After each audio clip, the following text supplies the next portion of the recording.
Shalom, shalom frères et sœurs en Christ et bienvenue à la Rhapsodie du vendredi 15 avril 2022.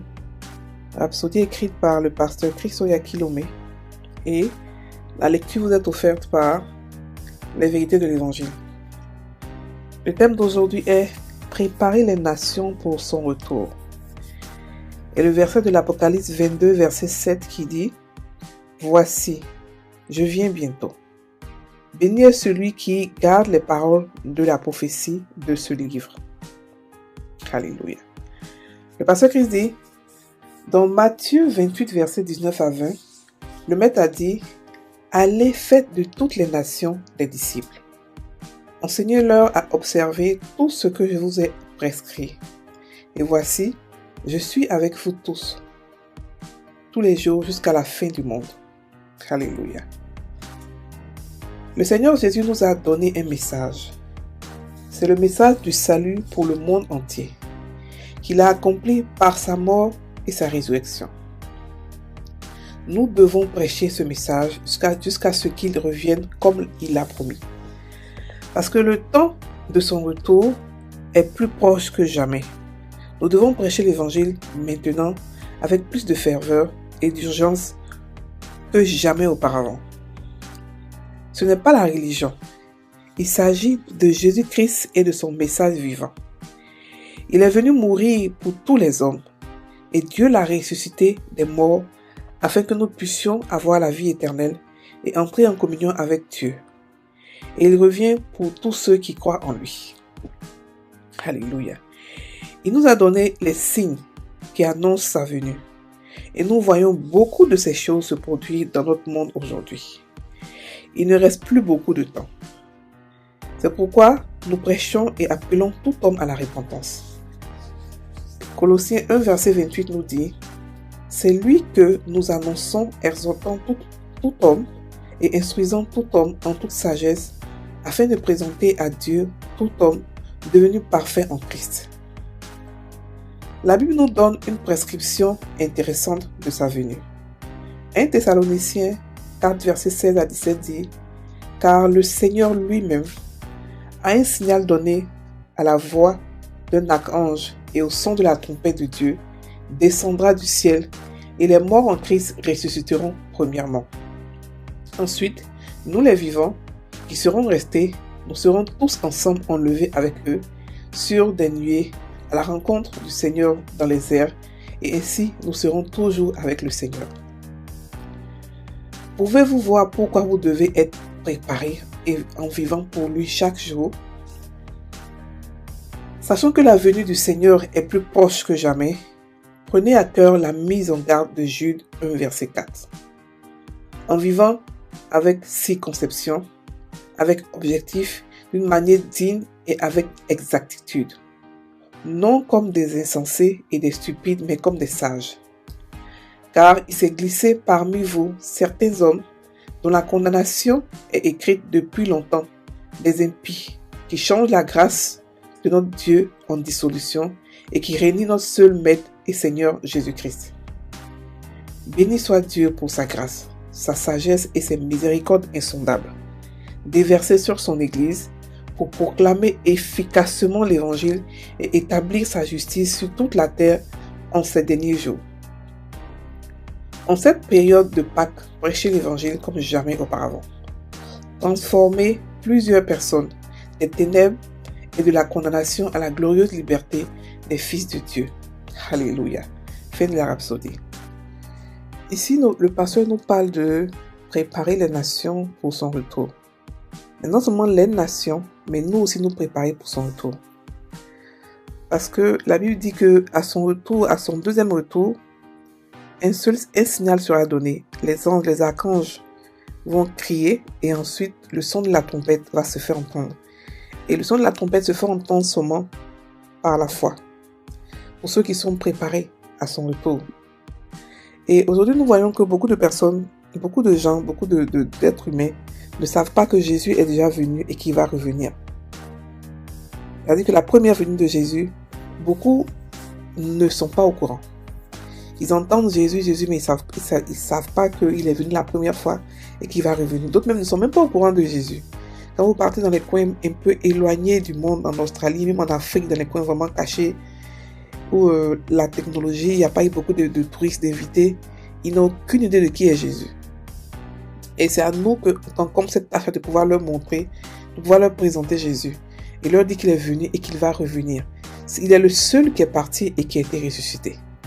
Aucun des autres n'a été ressuscité, ni Mohamed, ni tous ces icônes religieuses dont tout le monde parle, qui ont fait de grandes choses, des méditations et tout ça, des choses extraordinaires.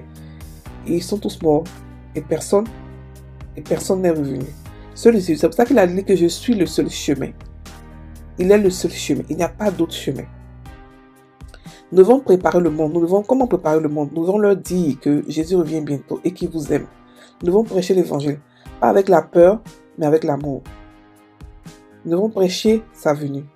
Nous devons montrer au monde que Dieu, Jésus les aime. Parce que beaucoup de gens ont une vision erronée de Dieu. Les gens pensent que tout ce qui lui arrive de mauvais, les maladies, les catastrophes, tout ça c'est Dieu. Comment un Dieu qui aime peut enlever ce qu'il a donné? Il a même dit, il ne reprend pas ses dons. Tout ce qu'il donne, il ne reprend pas. Et c'est Dieu. C'est pas comme s'il en a pas assez, il donne et puis il reprend parce qu'il faut qu'il donne à quelqu'un d'autre. Non. Il en a de illimité. Donc ça ne sert à rien pour lui de prendre quelque chose, donner et de reprendre la chose. Ça n'a pas de sens. Mais beaucoup de personnes ne le savent pas. C'est pour cela que nous les chrétiens, nous devons présenter Dieu au monde. Et la Bible dit que le sage s'empare des âmes. Le sage. C'est pour ça que lorsque Jésus a commencé son ministère, il a commencé par l'évangélisation. Il a commencé en étant évangéliste. Et après, il a commencé à grader, il est parti autre chose. Mais pendant qu'il a grandi en autorité, il était toujours aussi évangéliste. Il évangélisait toujours. Pour dire que c'est le boulot numéro 1 de Dieu. Mais pourquoi est-ce qu'on évangélise? On évangélise les gens parce qu'on ne veut pas qu'ils partent en enfer. Parce qu'on ne veut pas que... on veut qu'ils quittent dans les ténèbres. Parce qu'on veut leur montrer l'amour de Dieu.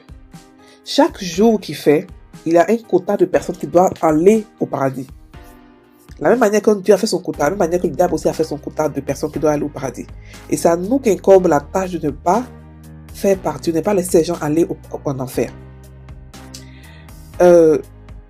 La Bible dit que nous sommes comme des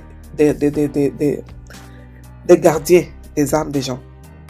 Et que ceux qu'on n'a pas pu ou on n'a pas voulu évangéliser, Dieu va nous demander leur sang. Parce que nous étions ceux-là qui devaient les protéger, qui devaient prier pour eux. Nous devons évangéliser, frères et sœurs. Non seulement prier pour les âmes, mais aussi aller vers les âmes. Et aller vers les âmes avec beaucoup d'amour. Maintenant, nous-mêmes, comment nous préparer?